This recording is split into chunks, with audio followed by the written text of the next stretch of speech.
This is WAW. What a week. What a week. PoliTricks. Eta, Happy New Year. Compliments of the new season. We're saying it now because we couldn't say it last week or the week before. Welcome to another episode of WOW What a Week, #PoliTricks. I am DJFRESH. His name is Botsang Modimowame Moiloa. And we're here for PoliTricks this week. Yes, good morning, Fresh, and the followers and the viewers. Yeah, once more, Happy New Year. Welcome back. I relaxed, yeah. I should welcome you back. You've been all over and working. I didn't think I'd say I missed you, but I missed you. It's normal. When people love each other, yes, sir. You do miss each other. No, I missed you. I missed your mind. I missed your sometimes not having a stop. But I didn't miss the show. Honestly, I didn't miss. No, because it was a welcome break. I was also, focusing on quite a number of shows and development. Yes, and sir. I honestly took a break, especially from around the 20th of December. I shut off from politics. Weren't you on Russian TV just the other day? The Turkish, yeah. Was it the Turkish one? It was this week. It was Yes. on Wednesday. Yeah. But I started this week. What I'm saying is I did a shutdown of about 2 to 3 weeks. Sure. It was the TRT, the Turkish television, they're based in London. I twice a month do programs for them.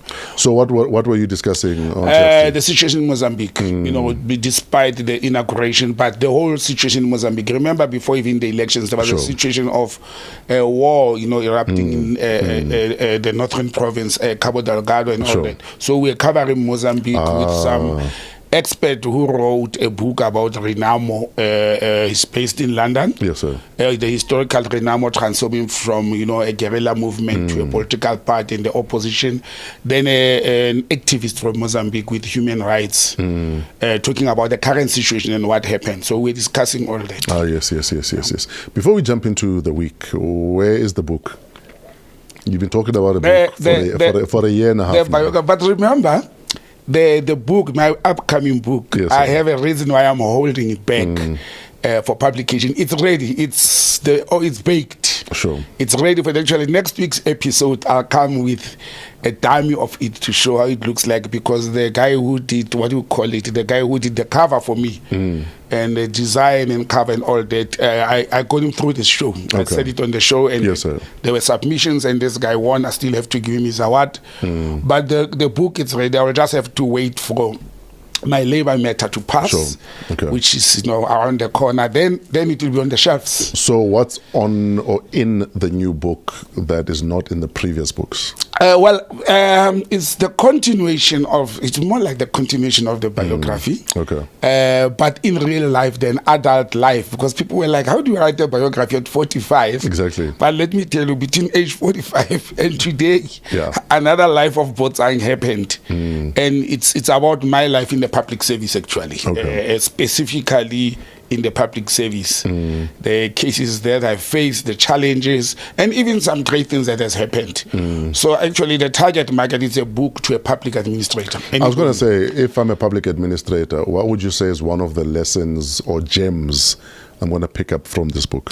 It's how public administrators should be very principled and stick to the law. They must not be swayed and influenced by political appointees Oh, yes. or political office bearers. Or political affiliations. even. Affiliations, yes. Be an administrator, or whether you are in finance or admin or HR of government, and stick to the book and stick to the rules. Because time and again, it happens that public administrators get into trouble, whether they are CFOs or CEOs, they get into trouble due to the pressures and the conduct of political appointees. Oh, yes. And they tend to break the law. And that got me too much into trouble for refusing to break the law. But you know what? It has saved me from being aligned to corruption and maladministration and face, prosecution and charges for failing to execute my duties. So the target, it's, my fellow colleagues in the public service.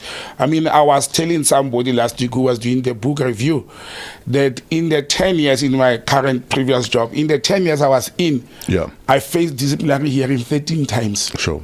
So it's an average of every 8 months. And this is because you refuse to play ball. Because of, exactly. You understand? But often, obviously, it will be cooked. as if there's insubordination and things he's like not a that. team player. Exactly. But Grand, you refused to play the ball. Yeah. You know, that is not the right ball to do. So the book is ready. Soon we'll have a copy on this platform. Do you name names in the book? Hey, a lot, bro. You cannot ever write a book about corruption and public administration and politics without putting names in there. But you know, I learned from the past from Dr. Masha Maiten. Yes, because at the beginning I thought writing a book and naming people you maybe suit. No, you can't. I'm writing about my life. Sure. And if Fresh has happened to have crossed my path, whether good or bad, I'll mention you. Sure. As long as I can substantiate it's your lived, truth. I'm not lying. It's your lived experience. Yes, it's my lived experience. So those who have crossed my path, they will be mentioned there. As long as you don't lie and make insinuations and things that you cannot back up, because it's not about them. It's about my experience. Sure. And yeah, but you cannot be in the public service and you don't mention people, especially political office bearers. Like they say, you're entitled to your opinions about me, but not to your own facts. Yes. As long as it's factual. As long as it's factual. Yeah. No, that's dope. Looking forward to it. So it's books. And I've been reading Advocate Sikakani S's book. Yes, sir. Oh, it's a very big, but very interesting. I'm glued to that. I'm normally a fast reader, but because of the way he wrote it, like really a lawyer. Yes, sir. And I'm enjoying it. In fact, there's a book I got literally on Monday or Tuesday. I was in a meeting at a cafe in Botswana, and there's a kid. His name is Kitso Speaks. Okay. He's an entrepreneur. He does a lot of online stuff and a lot of public speaking. And he came and offered me a book. The book is called Duma Gideon Boko, who's the new president. The new president of Zambia, yes. Pioneering the African Renaissance, Edition 1. So basically, from the day Duma Boko's umbrella for democratic change won the election, 6 days later, this book was published. Wow. Yeah. And basically, he talks about the change that's happening on the continent and some of the parties that are spearheading this change. This change, yeah. And some of the things they need to do in order for the change to be sustainable. Because a lot looks nice on paper. I would agree with that. I was saying to somebody the other day, we are seeing a lot of change happening, change in governments, change in political figures. Yeah. Promises, some are being implemented. Sure. But the sustainability of it, will they hold on to that? If African leaders, like in the Sahel region now, Ghana has joined them, it's 4 now. Yeah. If it can grow, if we can have a quarter of this continent. It can be a wildfire, yes. But like you're saying, it has to also be sustainable. Yeah. Because unfortunately, a lot of new governments come in thinking it's pap and place. That it's easy to run a country. That's why in South Africa the ANC has been saying, let these ones come. That it's easy to just turn a massive machine around. Especially when you're coming into a system that already has people who might be party political, who might slow down your efforts yes, intentionally. Yes. So this book literally addresses issues like that and what he would like to see President Boko do, basically. So like I said, I just started it, but it should be an interesting read.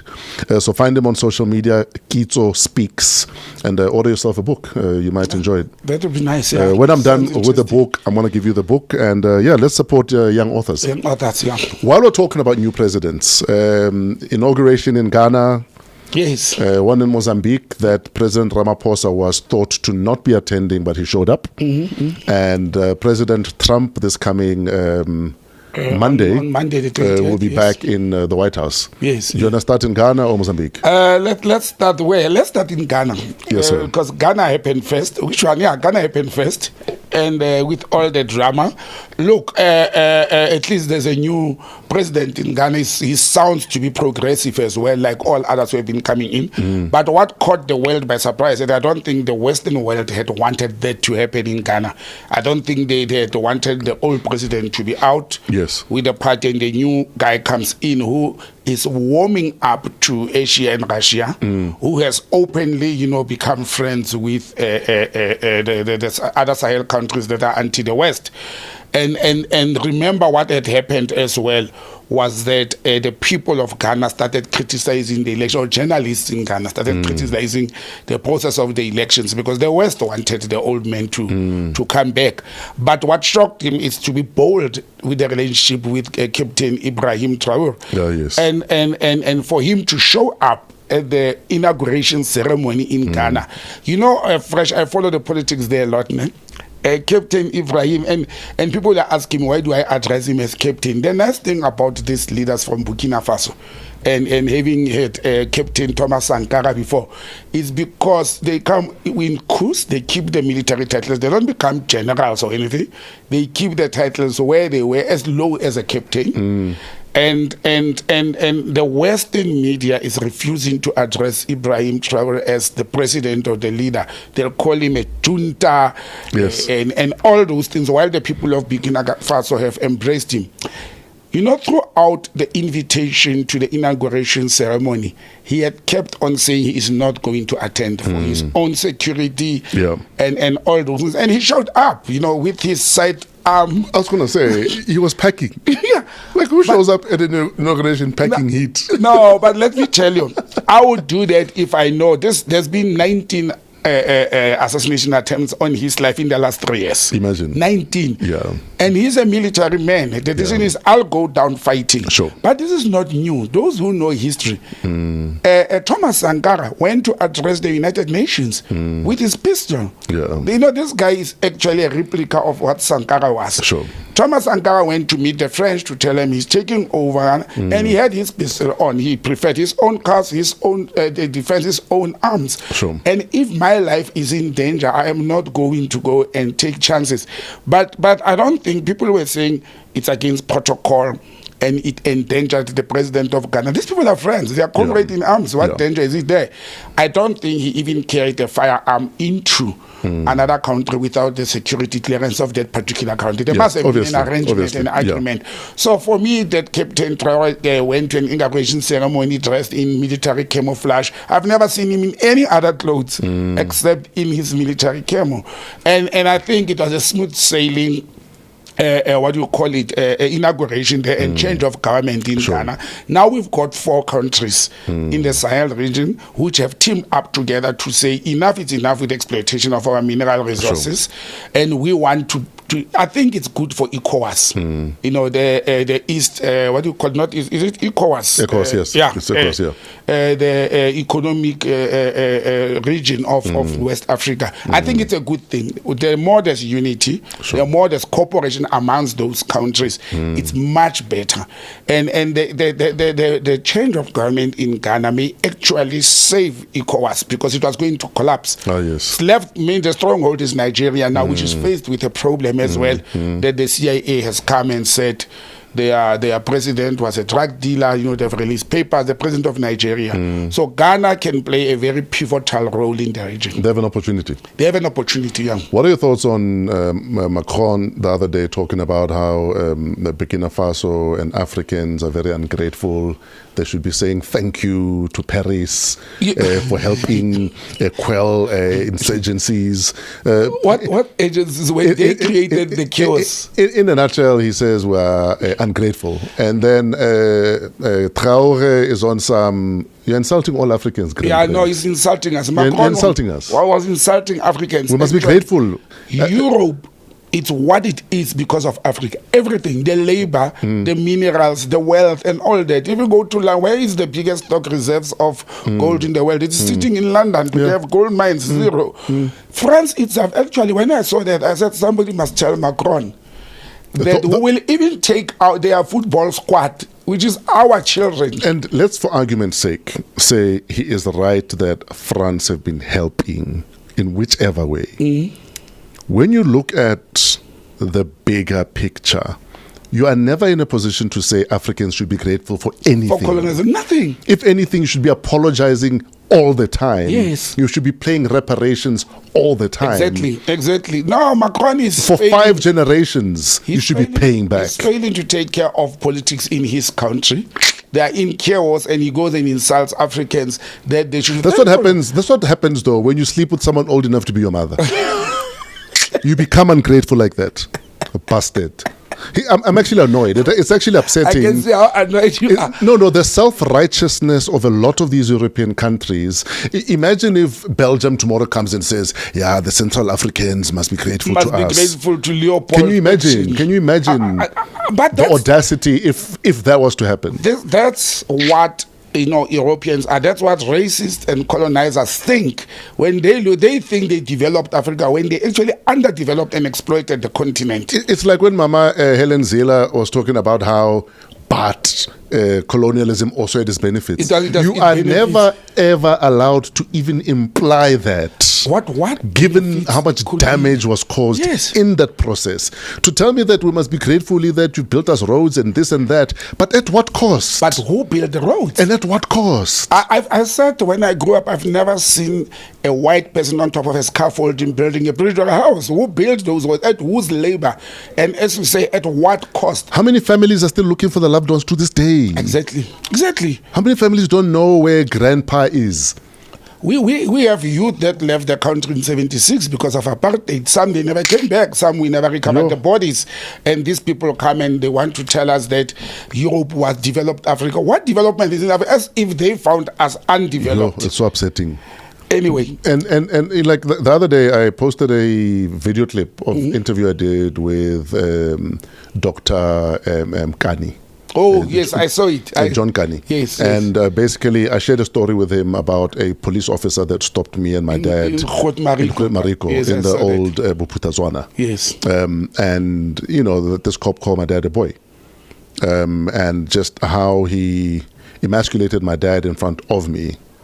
And that I've never forgotten that. And Dr. Kani told the story of how when he was a kid, the dad made it clear to all the children that you are to never ever come to my workplace, even if the house is burning. Yeah. And he said one of the black, you're not allowed. No, not even you're not allowed. He said the reasoning was his dad never wanted to see him being treated like a boy at work. Oh, okay. The humiliation. That at work you are emasculated to such a level that you don't want your kids to see that, because to your kids you are baba. Papa, you are the leader. You are the patriarch, and that. At those firms where a lot of black men were emasculated and treated like boys, you never want your kids to see you like that. You know what I mean? I'll tell you another story. Yeah. So my dad was a farmer, and we used to buy a lot of bulls in Botswana. Okay. And we went to a farm between the Botswana border and Zeerast. Yeah. And there was a little kid calling the farm hand a boy.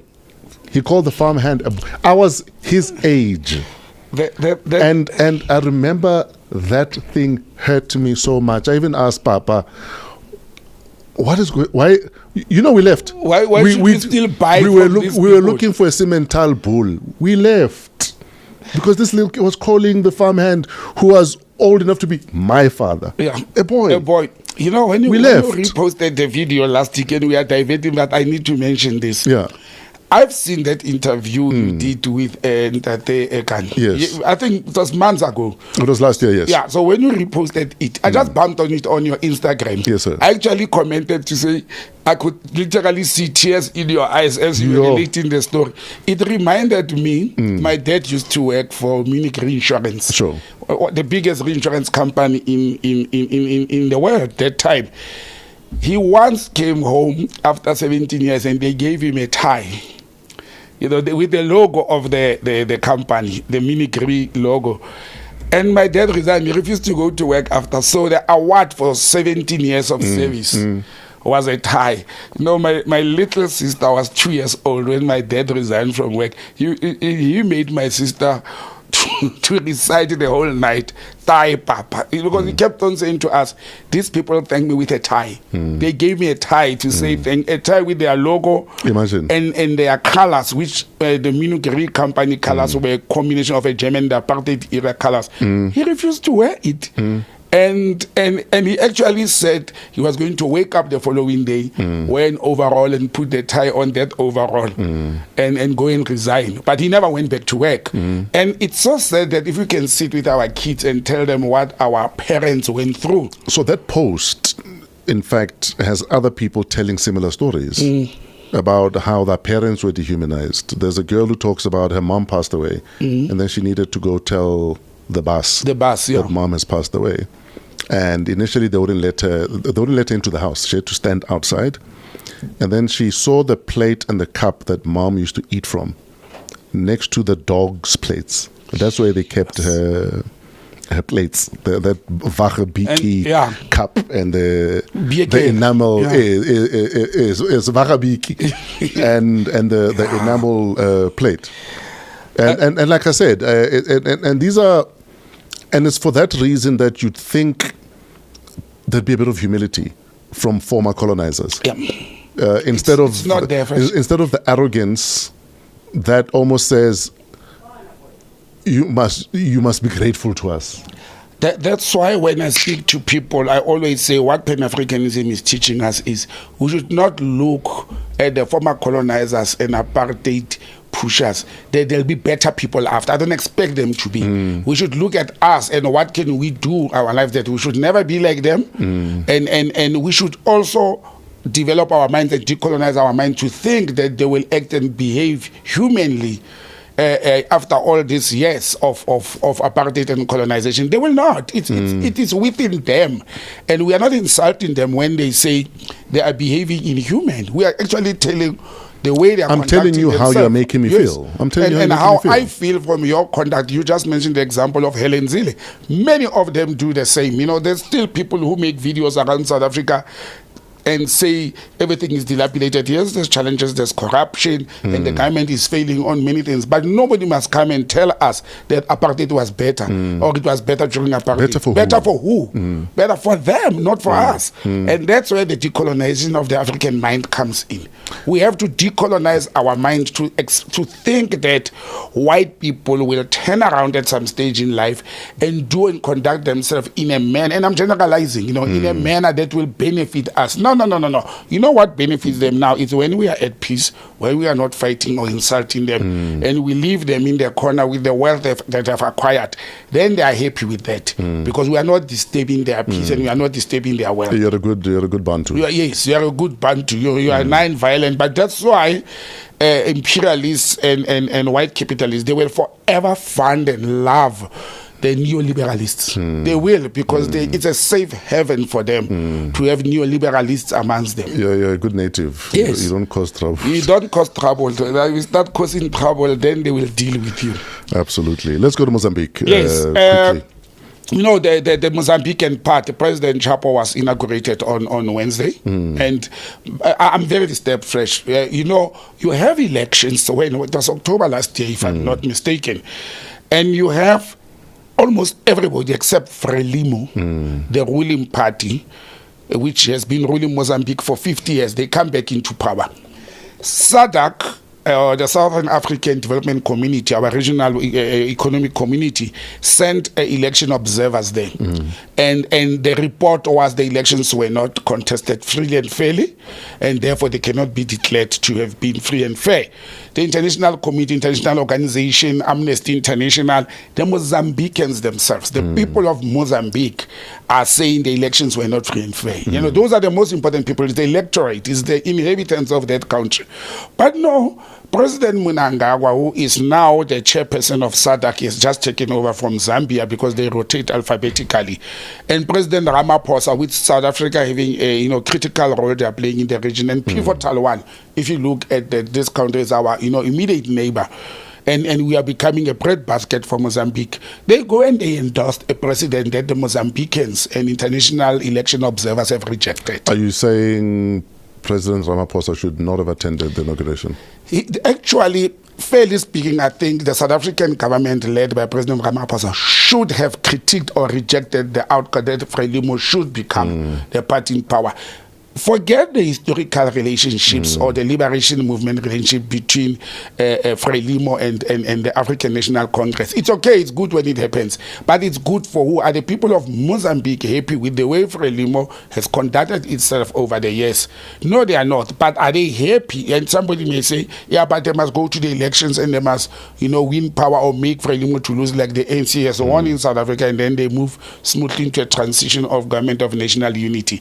But that does not stop President Ramaphosa to tell the truth. From calling it out at a Calling certain out level. especially that a regional body that we belong to, we are a member state of SADC, and a regional body has sent observers. Then the observers have said, when it suited us, when the SADC observer mission wrote the report about South African elections, that they were generally over 90% smooth and fair, we were clapping and to say thank you, our elections have been approved by international observers. But when the same international observer that has been appointed by the regional body says the same is not happening in Mozambique like it happened in Botswana, like it happened in Namibia, we just ignore their report as if, we didn't deploy them there. So I was very actually disappointed. I think it's a slap on the face of the Mozambican people. But isn't he part of the negotiations anyway? So he needs to be there.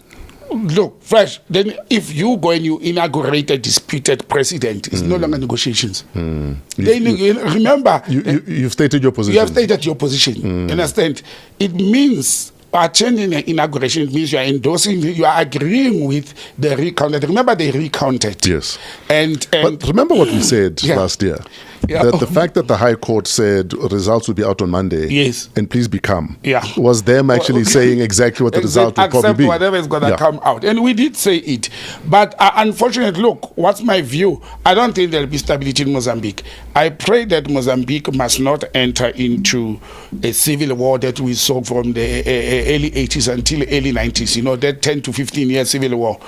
But I spoke to my sources there before I went for the TRT interview. I spoke to several people there. Yeah. And this other guy was saying to me, Botsang, the advantage is Mozambicans are not fighting each other. It's not like Renamo versus Frelimo, like it happened in the past. It's not Mozambique brother and sister fighting or cousins. It is the people united against the government of Frelimo. And that's why the people, on the inauguration day, 8 people were killed that morning. On the day of the inauguration, for the inauguration to continue, the soldiers in Mozambique had to kill 8 people for the inauguration to happen. What does that say to President Mnangagwa and President Ramaphosa, who attended to go and endorse this President Chapo has been rejected? But didn't Mondlane also say that he's going to make sure that they shut down the country? So, which they did. The country is still shut down. And the people that I spoke to, they said to me, the country is still shut down from top to bottom. When I say top, I mean from the north to the south, east to the west. The country is dysfunctional. I don't know how long this will last. I don't know how the government is going to function moving forward. I've heard the opposition parties, there's MDM there and there's Renamo as well. They said they will take their positions in the opposition benches. Which I think it's a light at the end of the tunnel. It's a good thing that they are taking their opposition position. But that does not stop the men on the street to continue with the politics. And I don't think the opposition is going to call their members out and say stop this, because they did not reach a negotiated political settlement. They didn't reach a settlement. They recounted and they said we'll go with what we are recounting. But for me, that's not how the IEC should work. The problem is not to say the counting was wrong. That was not the challenge. The challenge was the elections were not free and fair. So you are still recounting the same numbers that were being challenged. You're putting the old wine in a new bottle. Exactly. You're taking the old wine and putting it in a new bottle. You understand? And that's not the solution. But again, we don't want a civil war in our neighboring state. Mondlane fled the country for safety reasons. But now he's back in the country. He's back in the country. Is that a good move? Well, he had to come back. And what stops Chapo from having him arrested? No, I don't think. No, it will case. I don't think it will be a good political move. So you think he deliberately moved back? He deliberately moved back. Touch me and let's see. Let's see where he goes. But I don't think Chapo or Frelimo, they'll be so stupid to can arrest him. I don't think so. And I think they kept him out of the country, or here and now when they were happy out, so that he couldn't mobilize, easily when he's in the country. You understand? It's difficult to can mobilize people by remote control, unlike when you are in the country. You can do it with one tweet.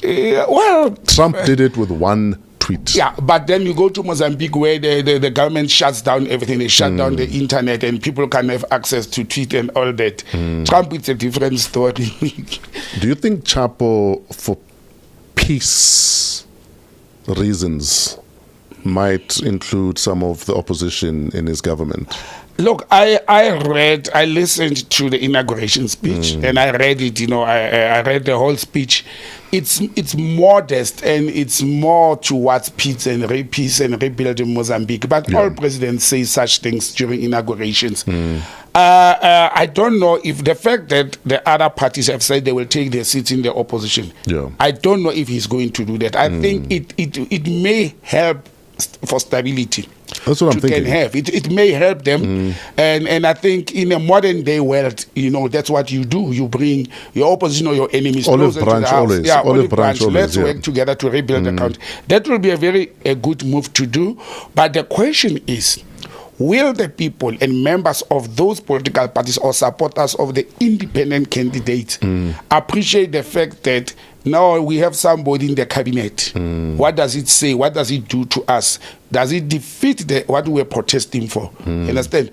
Almost 1,000 people have been killed in Mozambique since the beginning of this, uprising. And look, Fresh, let's see how it goes in the first week, because he must now announce his cabinet in the coming week, and the olive branch may extend in terms of diplomatic posts or senior government positions for the opposition, and form, in an inverted commas, something like government of national unity, because it looks like that's where the world is going through now. Understand? I mean, the whole of Europe had GNUs, France, Germany, and what is happening after a year or two of government? They are collapsing. All governments are collapsing. It's only in South Africa where it looks like it's holding on. It's been 7 months. It's also too early for us to say it's holding on. But let's hope Chapo will divorce a little bit, being a hardline person of Frelimo, like his predecessors, and say, what can we do for the bettering of the lives of the Mozambican people? Absolutely. Monday, President Donald Trump goes back into the White House. What are your thoughts on leading towards the 20th? Look, we expect that we have already congratulated President Trump, but I saw his statement of sometimes during the week. He issued a statement that America will be better with him, and one of the things he has mentioned is the calling off of the war in Israel, and it said it's his own efforts and his envoy to the Middle East. But I don't think there'll be much changes in the USA that will impact on the world. I always say the Republicans and the Democrats are two sides of one coin. It's America and America and America first. I know President Trump has been threatening BRICS member states, BRICS supporters, but what he has done for the Americans, the first thing he did before he was even in office, those soldiers that were dismissed from service for refusing to take COVID vaccines, he said they must all come back to work with back pay. That's one of the first things he's going to be doing. Monday after inauguration, they'll be back into their service with back pay. I think that's a bold move for him. But the second part also is, he's a convicted felon now. Remember, he was convicted about a week ago. So unfortunately, or fortunately, he will not serve a term in jail. Absolutely. But he's a convicted. But can it be revisited after 4 years, though? Look, it could be. I don't know the judicial system of the U.S. very well, but I think it could be. If I was him, actually, I would go through an appeal. I don't know what are the chances of appealing at the moment. You don't want to sit. They're going to hammer him throughout the 4-year term to say, don't forget when you're a criminal. But also, but also, it's not like he cares. Like, he's back in the White House and he can do to his heart's desire. He can make sure that the ground is ripe for his business dealings, that relations with other countries where he might want to set up a golf course, or build hotels, or build hotels. He's a businessman through and through. And the fact that he's surrounding himself with his thinker-likes, his ilk. The Elon Musk. His ilk, and people who are almost as radical as he is. I think he's gonna fly for these 4 years. He is. And whether we like it or not, his looking out for America is probably going to do wonders for the for the dollar. And that's what he wants. I mean, he's an American president, so all he cares about is America. And everything else will be incidental. And Fresh, that's how it should be. That's how a head of state, a leader of a country should be thinking. Your country first, the rest shall follow. But there's also challenges there that has been erupting, especially since after Christmas, towards this inauguration that will be happening on Monday the 20th. There are what you call gaps, that are coming out in the Republican Party. You know, those right wingers who are far right extremists. Yes. And they've been criticizing President-elect Trump for choosing or appointing people who are not white racist people in their inverted commas words, or are not nationalists, are not nationalists. There some are immigrants that came to America, like the head of the FBI, Elon Musk himself is a South African who has been naturalized in the USA, and they say, but we are not happy with these people that we have put you back into the White House, and you go and you appoint nationalists or moderates and who are business people that we don't like. So there's a that is widening within the Republicans, and every day there are reports coming out of the USA that these people are not happy with the conduct of Trump, but he doesn't care. He's not even responding to them. And these people are heavyweight Jews with monies within the Republicans who are very influential senators of the Republican Party, and they say they will actually even collapse the government inside, because luckily America is a federal state. True. So a governor of one of the states may decide he's not going to toe Trump's line, and life will continue as normal. But I think Elon Musk as well, he's overstepping now, because he has started talking about interference. I think he's so emboldened that all of a sudden it's almost like Hasana stop. Yeah, no brakes, no hand. The brakes and the handbrake are broken. Are broken, yeah. And now you want to even talk about a regime change in the UK. In the UK, exactly. And I was like, this guy, he's supposed to be a scientist, IT businessman. Yeah. Now he wants to be a typical American. Typical, he is no longer South African. Typical American. He wants to get involved in politics of the world, because that's what Americans will do. They interview. They've been for years deciding who goes into which position where in which country. I think it's overstepping. He's now getting into much more bigger shoes to try and influence politics in the UK. It's a different ball game in the UK. They've got a monarchy there, and it's an old, traditionalist kind of government, even if they've got modern day parties like the Green Party and all that. But I don't know why would Elon Musk be interested in the UK politics when he has just been romped in by President Trump to be a key figure in American politics. But yeah, he must actually come home and come and sort out the mess we are sitting with in South Africa. Charity begins at home. Elon Musk should have sorted out.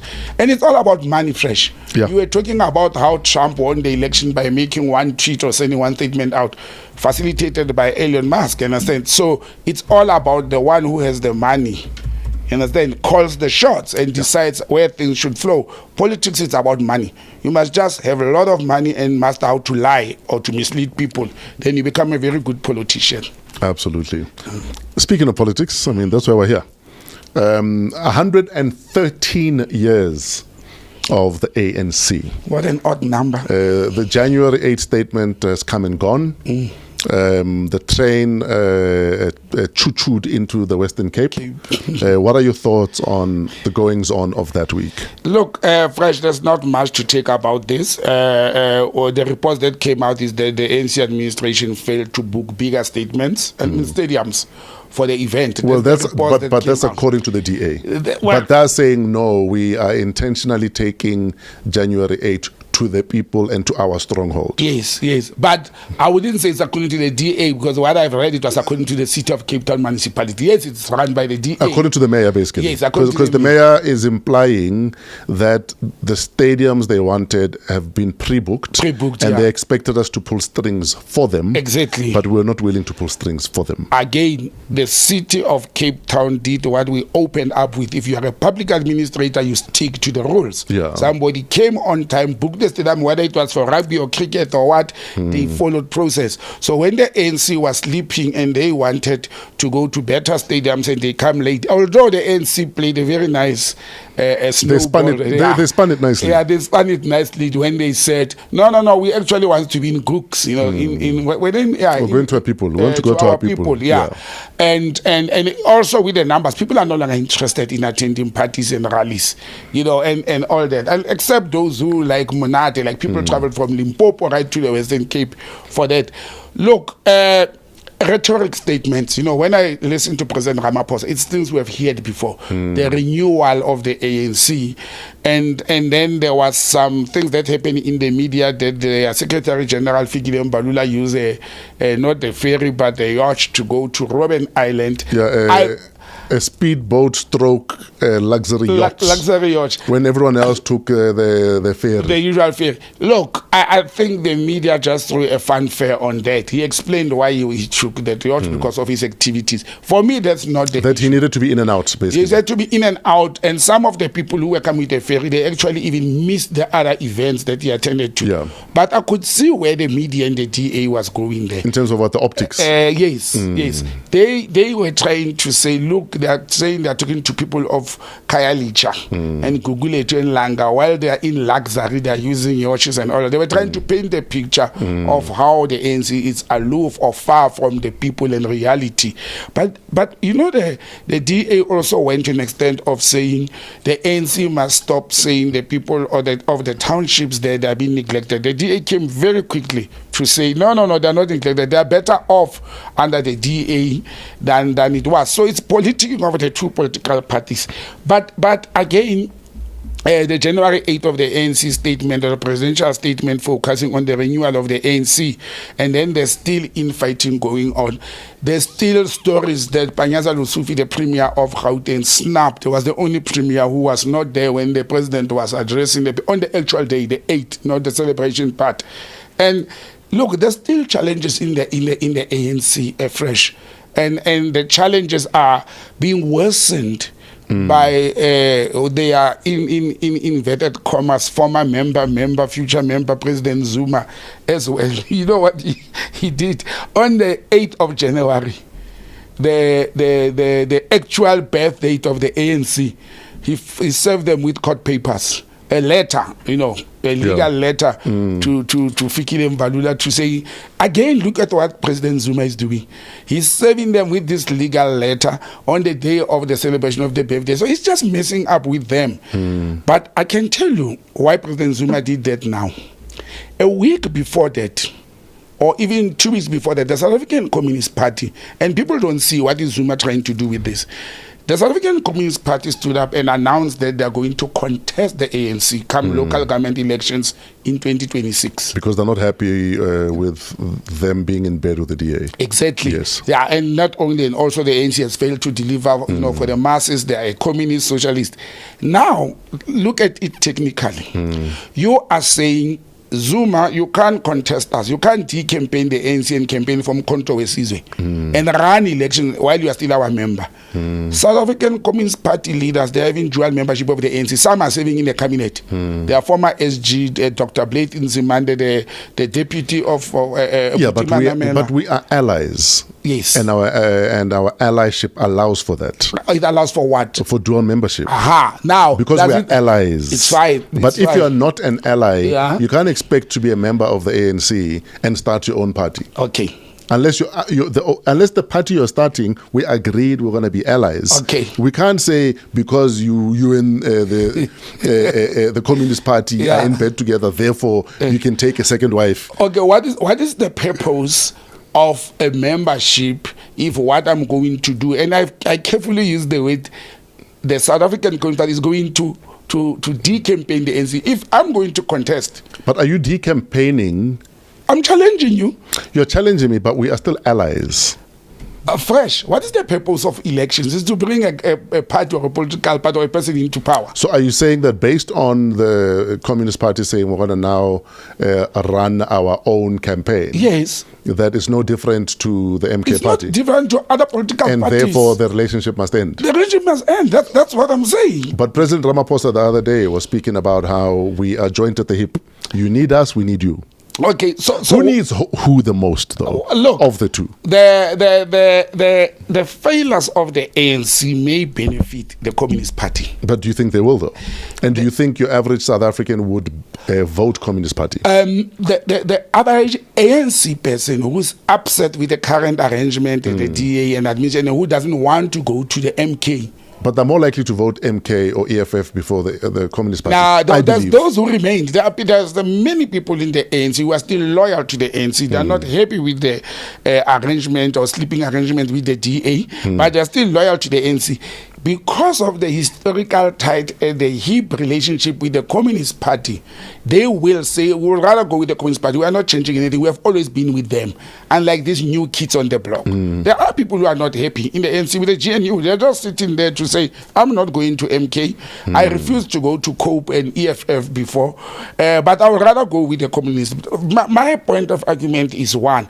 The South African Communist Party has pronounced that they are going to contest the elections, and ANC is the ruling party in South Africa, or the leading at the moment, and if they contest, they will chow from the ANC. So is the ANC saying it's okay that the communist can chow from our bucket, except nobody else but the communist? They can allow. Is that what they are saying? Is that the language they are? I don't say they must take Zuma back. He's playing with them. I think it's just frustrating them and exposing them and wasting time. Is he frustrating them, or is he? He's keeping them busy. Does he hope he's going to frustrate them? He's keeping them busy. He's a nuisance. He's a when you have a fly, when you eat mohodu, being a strife for the sake of it. Yeah, for the sake of it, because they get excited. You saw how. But do they get excited, or does the media get excited? Because I think there's a big difference. When I listened to Fikile Mbalula talking how Zuma is a liar in response to that. But because the media asked, had the media ignored it,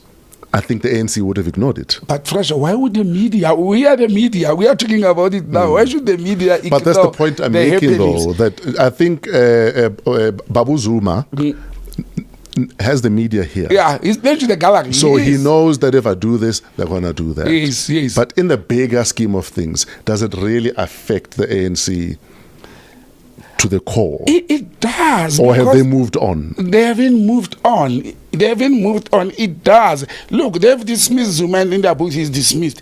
But the fact that it's like when you have divorced a person. Let me use a simple example. Yeah. And you have kids. And now and then the person goes back to court to ask for alimony increment, and that you are misbehaving, just to irritate you and to waste your time. Yes. You understand? And it keeps them busy. When Fikile Mbalula was in front of the media, he could have talked about the developments in the ANC, their programs and things like that. Most of his time was taken about answering Zuma. And for me, you understand, he's taking the airtime from the media that they should be using to sell the new renewed ANC. Instead of them being in the media talking about the renewed ANC, how they are going to work for it, how they are going to handle Zili and the DA and the challenges in front of them, they are instead using a media platform, because the media is also to communicate to your members. Sure. And those who may be swayed, you understand? Now, instead of having that opportunity to do those things, they are distracted by this, fly that keeps on popping in. And for me, it may not have much of a benefit. Sure. But we know how South Africans are influenced by the media a lot. Even in things that are insignificant. We love drama. We love drama. We love drama. And Zuma has kept the country on drama almost every year. Almost every year. And what does it do? It distracts people. And for me, the ANC is failing to communicate what is their plan, what is their comeback plan. We will arrive in 2026 while they're still talking Zuma, you understand? And that's where he wants them. Can we also discuss maybe, and whether or not it's a slippery slope, where Tony Ngeni is in his representing Babu Zuma, yes, but also he's a member of the ANC. Yeah. And I mean, even Mbax called him out. Yes. What are your thoughts on that? Look, remember he was representing him before Zuma was chucked out, even at the on DC, the appeal. yes. At the DC, Yeah. even on the appeal. So there was nothing wrong with that, because Sure. it's like at work, you can take one of your colleagues to represent you. So I don't see anything wrong with it. But I think... But it's not your colleague that has been fired. It's your colleague that has gone to another company to decampaign your company. Should you be allowed to still represent them at the DC? Everybody should be allowed a fair process Sure. until the conclusion. Okay. And I think the ANC thinks this was a fair process. Zuma thinks it was not. They wanted to leave no stone unturned. And I think they did it right, because then he would have used the element of they even denied me representation. Sure, So I think they handled that part well. But I think there's an element of mistrust between the ANC leadership. And Tony Ngeni is a member of the NEC, by the way. Absolutely. He sits in NEC meetings that takes critical decisions. And there's quite a few of them. There's quite a few of them who are aligned to Jacob Zuma. So then how do the ANC navigate those relationships? Because it can't be easy wondering who is the Trojan horse Yes. and who's not. Yeah. Who do we trust and who do we not? Yeah. What do we discuss now as an NEC and what do we not discuss? It's a challenge. Do we start introducing lie detector tests? But you are interfering in a space of people's private lives, because it's an organization. It's not like an employment place. You understand? It's very difficult. But it's got a constitution. So if they decide that we're going to now start introducing the constitution, we're going to start introducing lie detector tests. And then you'll find people who go like they used to say. President Zuma used to do that after he left office. Yeah. You know, they say he will come into the meeting nicely dressed, and he will sit right at the back there for throughout the meeting and said, "No, wait." Yeah. Now, a lie detector test is the things you have said, or if you are going to lie. But if you go then you listen and you say nothing. Yeah, but did you take what you heard to someone else? That's where the lie is detected or not. Again, he's taking us back to what I said earlier. He's going to keep them busy instead of focusing on the work at hand. You understand? Trust me, there are so many people in the African National Congress, even in the 80-member NEC. I can count up to 15 or 20 people that I know that are very loyal to President Zuma. That I know they move information to controversies or to President Zuma the person. I mean, the fact that there was clearly someone in the ANC sharing information with the Julius Malema. Yes. There's no way. For all the years. There's no way there aren't a bunch of people doing the same for JZ. Absolutely. Especially in the NEC, you understand? So, and the thing also is they don't trust each other. Yeah. They're faced with that problem. They don't trust each other. There are NEC members who don't like the GNU, but they're respecting the organization decision. Yeah. And they don't like the DA. You understand? And they see their comrades as compromising enough to too much towards the DA. Sure. They will obviously talk to. Remember, these people are brothers, they are comrades, they are families. I've got family members in the African National Congress. Where do people think I get sitting in the NEC of the ANC? Where do people think I get minutes of the NEC? It's family and friends that we are having there. I mean, that's the source of information. Unfortunately, it's a public organization. You can't stop the people. There's a comrade that I was having a conversation with, and I wanted to ask, and it had nothing to do with politics. First thing he said to me that he doesn't trust WhatsApp. And that I must contact him on Telegram. Yes. But even on Telegram, he said, but rather we speak face to face. Yeah. You remember what? And on top of that, and then he was like, but please leave your phone in the car when you talk. I was like, how paranoid have we become? No, I've always lived like that when I discuss this. And you remember Pepe Escobar, the guy we met during the Rousseau failure? He said to me, stop communicating with WhatsApp. I had to install, what do you call it? Telegram. He said it's safer than I always thought WhatsApp is safe. But you'll go into, it's not paranoid fresh. There are meetings that I go to. In the past, I will remove the SIM card, separate it from the phone, leave the phone somewhere, or carry the, what they call the Popotani phone. In fact, that's what a spook friend of mine told me. Yeah. A spook friend of mine told me that depending on where you're going, if you don't trust the people, remove the SIM card. Remove the SIM card. And even leave the phone. Leave the instrument. He even went as far as saying, also, if your phone randomly becomes hot, it might be another sign that it has been hacked. Yeah. But look, the spy intelligence life, you're asking me this thing, I'll say things on that's very scary. During the course of this past week, an old friend from one of the neighboring countries calls me and he says to me, look man, I need your skills or your people. I'm like, and I knew who was talking about. And I'm like, what has happened now? And he said, look, there's somebody who want to wipe off his phone remotely. I'm like, I'm no longer there, I don't work, and why do you want to wipe? But why do you want to wipe this guy's phone? And it was like, hey, because somebody found a conversation between one guy and the wife, and the guy has everything. I'm like, You understand? That's why you want to wipe up. But there's cloud now. People save stuff. Other people make screenshots.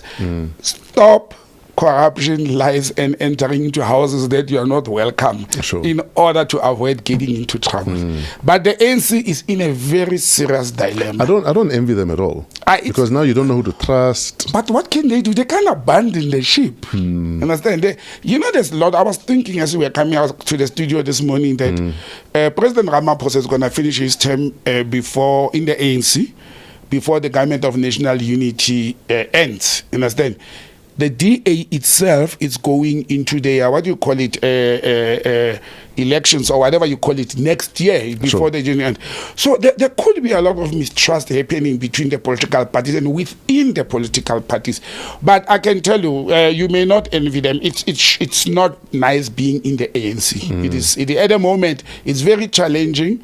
And it is not nice. Who's going to say what, when, to who, and all those things? But look, they always say they're an oldest liberation movement in the continent. They will overcome. They're 113 years old. They've been through turmoils and challenges.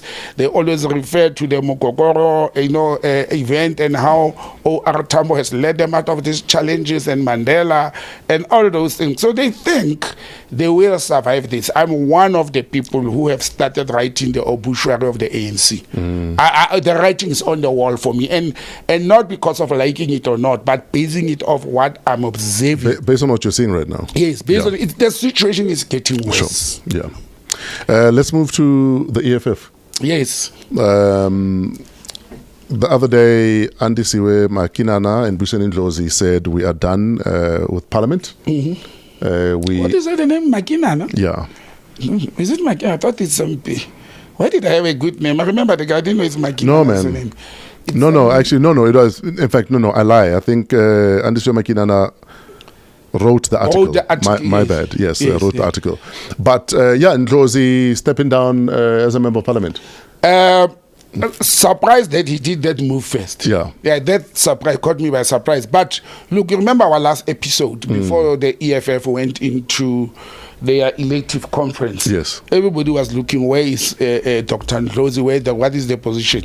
And I praised him for keeping quiet. I said in the last episode, he actually exposed Julius and the anger in Julius Malema. But the resignation from Parliament first, that caught me by surprise. I thought he will make his political position clear. He'll have but do you think he jumped or he was pushed from Parliament? I think the situation was already, what do you call it? Untenable. I think it was also not pleasant for a human being because he was being humiliated. So why not just leave the party once? Well, we don't know, but maybe let me tell you the fashionable thing that's happening in policy, the EFF.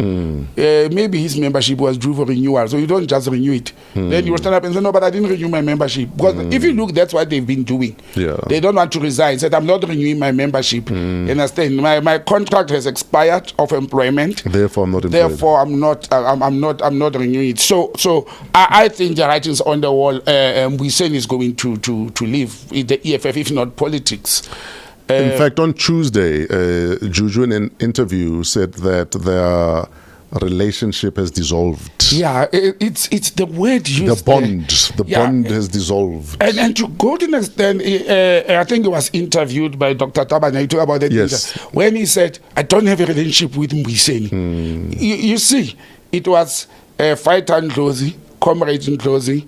And those who have studied industrial psychology, they will tell you, it was Fighter Ndlozi, Comrade Ndlozi, Dr. Ndlozi. Now it's Mboiseni. Now it's Mboiseni. I don't know where he is. He's not my friend. Since October, I haven't spoken to him. I mean, he was just short of, no matter how Dr. Tabane was trying to suck information from Julius about, but where's the guy? You can't just dismiss it as he's just another ordinary member of the. I think he was trying to avoid to say, I've pushed him out, understand? And again, it's where the ANC is. The EFF is in the same boat. It's an element of trust. But what is killing them is that they had centered everything around one person, Julius Malema. And that's where the problem is. They created that in the EFF. Julius has a very strong personality, very dominant personality, and they allowed it. But you were there in the beginning and the formation of the EFF. Yes. You were there. Yes. Why were there? Where was nothing put in place to avoid it being a, I don't know, one-man show, as it were? Those who tried to do that, they end up in the streets within months of the formation of the EFF. And senior people in politics. But you didn't try to do it, but they're still on the streets.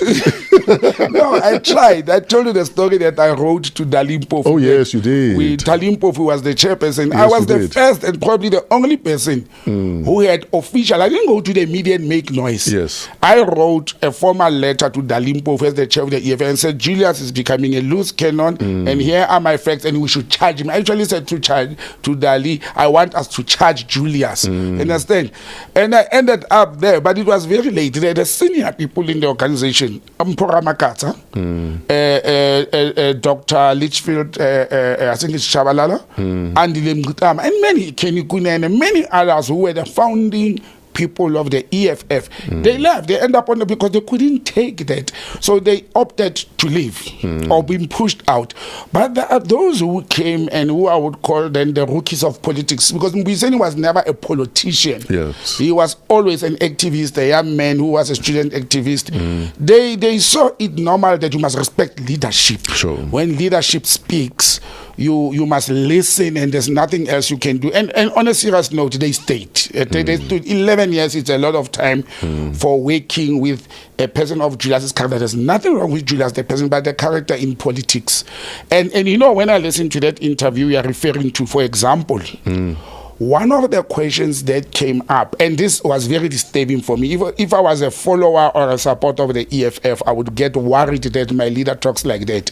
He was being asked about one of the things that led to them losing election, or a certain percentage on election, is their standpoint or policy on borders in Africa. Yes.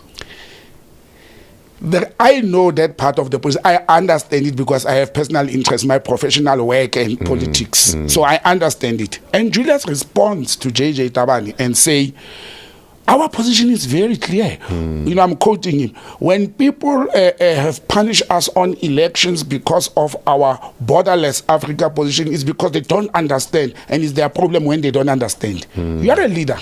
You've got policies. You want first your members to understand your policies, and your followers and potential. And to buy into them. And to buy into that. Now you stand up on a national, international platform and say, those who don't understand this thing is their problem. And that's why, and the EFF is saying it's a Pan-Africanist organization.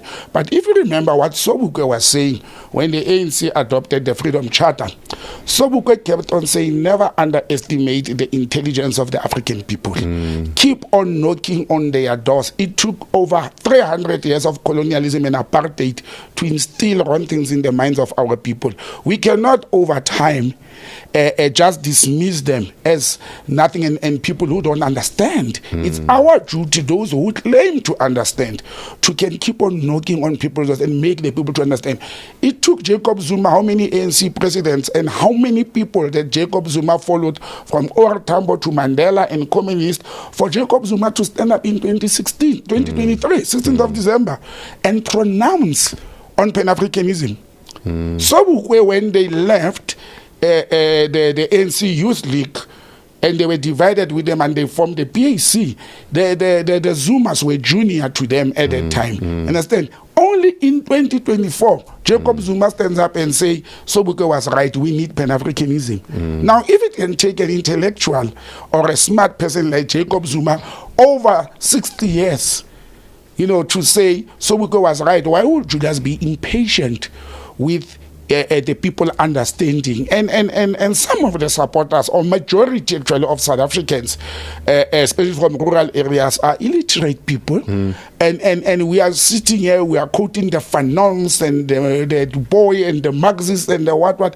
It's for us to make people to understand when the EFF had said borderless Africa, it did not mean the physical borders must be removed and people must move as they want. So it's the duty of the political commissars in the EFF, and that's what the SNI, when we were there, we had that duty. You understand? To go and teach the people what we mean. Break it down. Bring it to the people. Layman. Yes, for a lay person. At a practical level, what exactly does it mean? What exactly are we saying that we want a borderless Africa? And they failed to grasp that opportunity. But that's where you see who is a leader, who's a dictator, who doesn't care. Julius doesn't care sometimes when he speaks some of these things, and it hurts and offends people. Sure. So it will take the strong ones to stay, and remain and say, we'll carry this wagon and we'll move forward with it.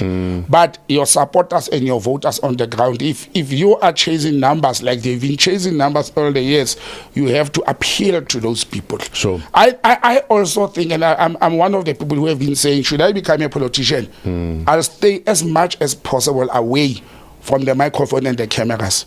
Let those who are experts, DJFRESH, who talks nice on the radio and can speak. I heard somebody this week praising you, that you ask, I don't know what program was I watching, it's like, Fresh is asking good and beautiful questions. You understand? I can't remember what was I watching, which one of your interviews and episodes. I think it was the Bra John Kani one. It was also that, yes. Yeah. And somebody commented the way you put question. Now, this is an expert.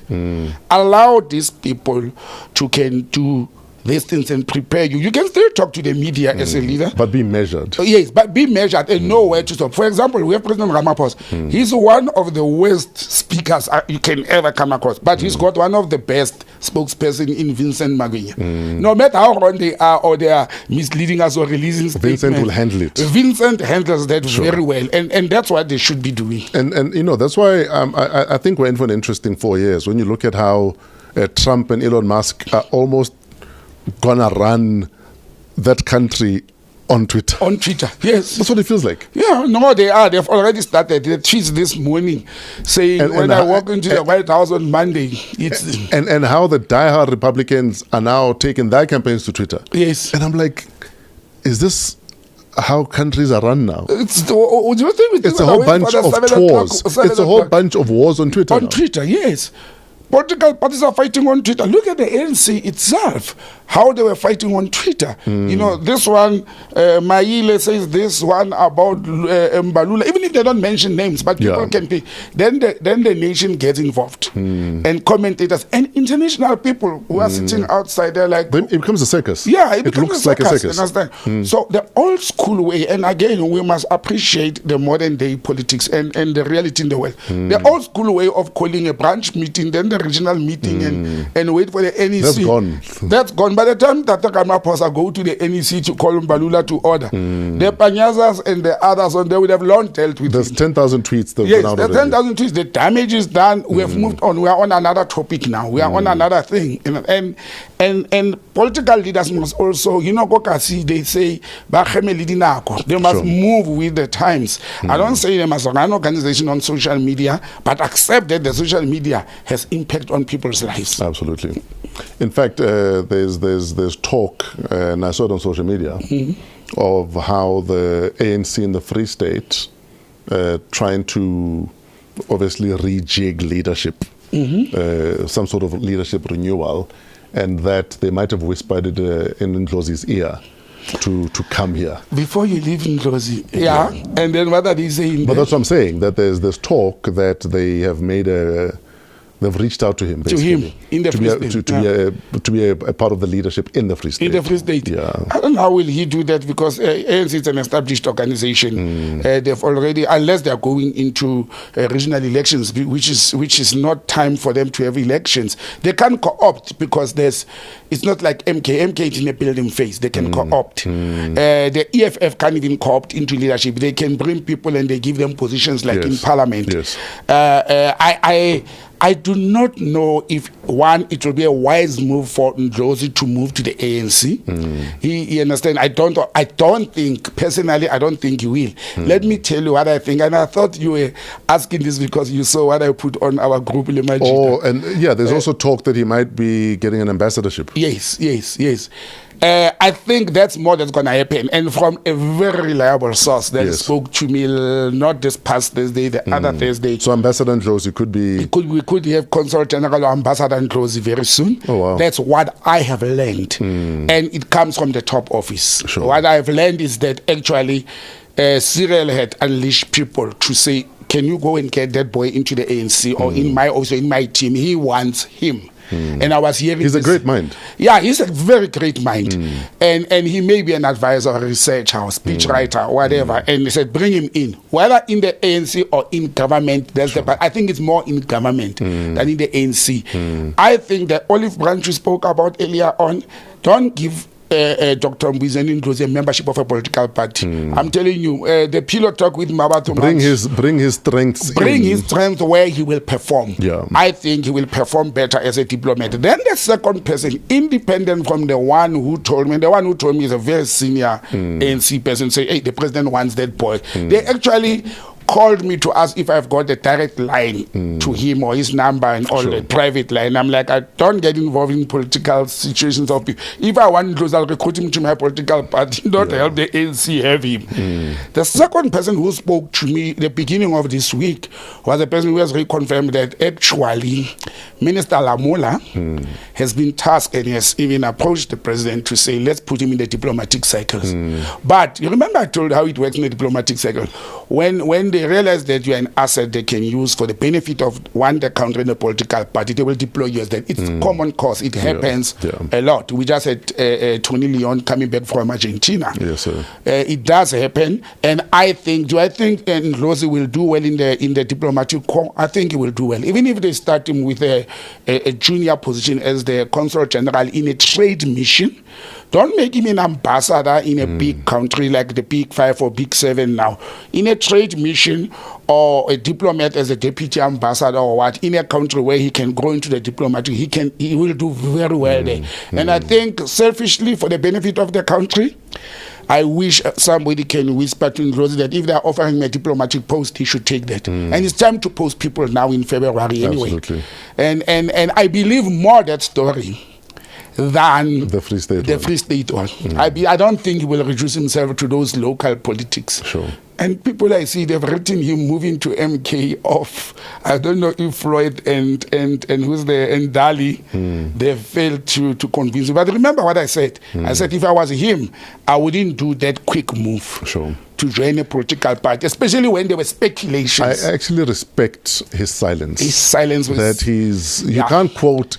People can't quote you on your silence. Yes, they can. They can speculate. No, Ndlozi must actually one of the days teach me. When to keep quiet about what. I can teach you. Keep quiet most of the time. You know what? That's suicide. I've been quiet the last 3 weeks. In fact, I'd like to start a new system. We must give you the units of when to speak. When they finish, I must keep quiet. We don't renew them until we're ready for you to speak again. I don't know if Trevor will buy into that. I don't know if Trevor. No, but he has done very well by keeping quiet. It is when they say silence is golden. Sometimes Ndlozi is an epitome of that process. He has demonstrated to us, but also, Fresh, the way you compose yourself. You have been, called names from all sides, speculations about you. And then you are just quiet, calm about it. He is nowhere to. He doesn't tweet. He doesn't post. He posts and he congratulates the EFF and the leadership. Yeah. And he leaves it there. Do you know why I'm asking you if he was pushed or he jumped from Parliament?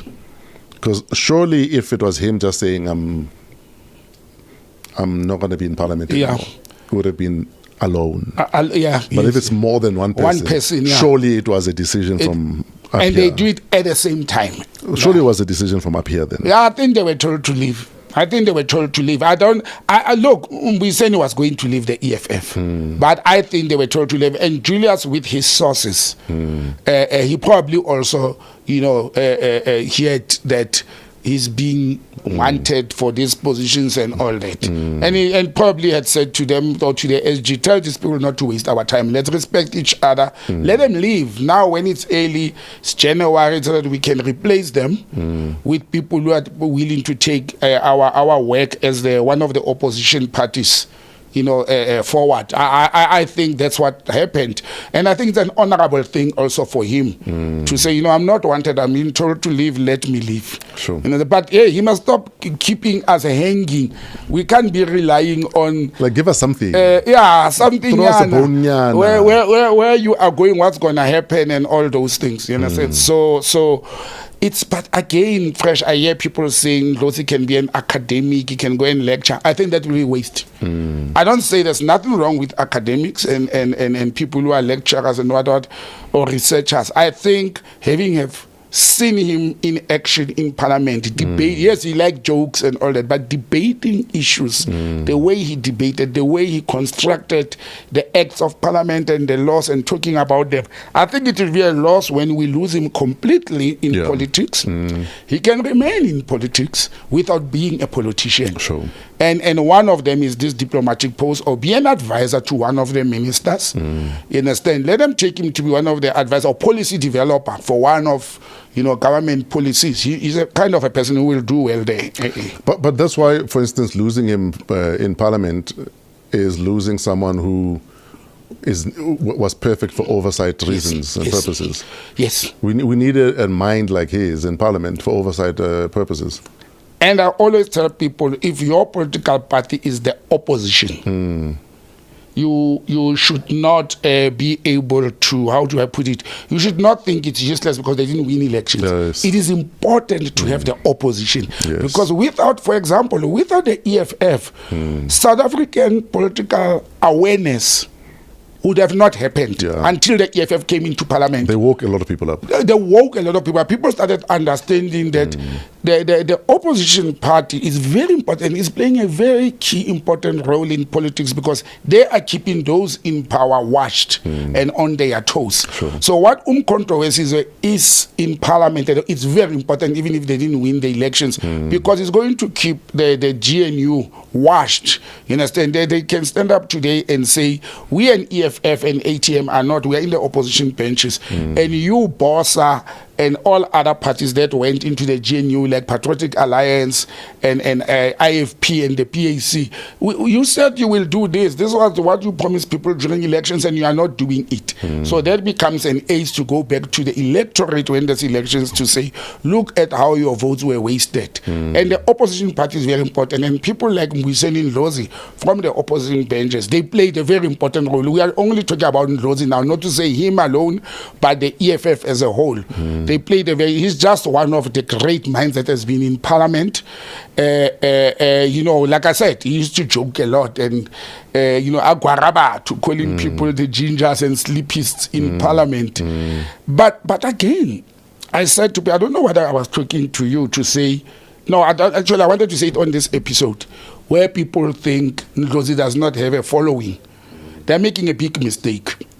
Somebody said to me, do I think Ndlozi has more followers, Floyd has, or Ndlozi has more following than the EFF? Why I would say Ndlozi has more following than Floyd? The EFF is youth-based.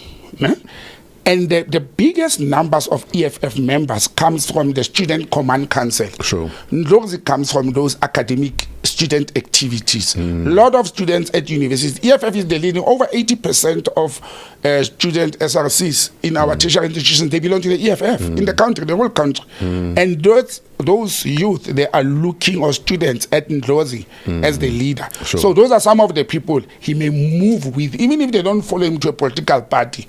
But people looked upon him as a leader of student activism. Yes, sir. And for that, he's got numbers. So they shouldn't underestimate him thinking he was just an intellectual with a doctorate. He does not have people who look upon him. The Student Command Council of the EFF, the majority of them, they looked upon people like Mwiseni Ndlozi as the leaders. Absolutely. B, we are out of time. Okay. We are really out of time. They're chasing us out now. But as always, great catching up. Thanks, my brother. Great Thanks, getting your insights, your thoughts. and views on what's happening politically around the world. So shout out for that. Thank you very much, and thanks for your provoking thoughts and topics and suggestions, including Trevor and Keleto from home. They will pump a lot of topics that we must cover. But as I've said to most of our followers, we cannot cover everything at all times. We've got time limits, and also my brain, I'm aging. I saw some white hairs, so I can take up to a certain point. But I'm happy we are back. Where do we find you online? botsangm@gmail.com, and on WhatsApp it's +27 824859100, and social media handles @botsangm. And we are done for this week. Hashtag PoliTricks on WOW, What a Week with Fresh and Botsang. We are coming to you from Rockets TV in Bryanston. If you're looking for a studio to record your podcast, your DJ set, this is the perfect place to do so.